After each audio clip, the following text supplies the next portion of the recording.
Regulasi Liga 2 musim ini berubah, di mana juara grup Barat dan Timur otomatis lolos ke Liga 1 musim depan. Hal ini membuat setiap pertandingan kandang dan tandang menjadi sangat penting untuk dimenangkan.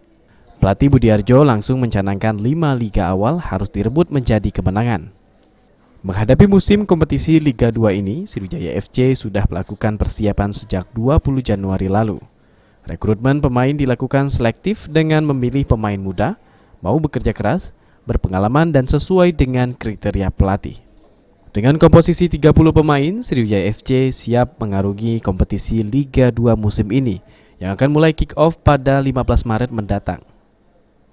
Budiarjo menilai Sriwijaya FC berada di grup Barat yang dihuni tim-tim berkualitas seperti Semen Padang, Badak Lampung, PSIM Jogja, PSKC Cimahi dan Muba Babel United.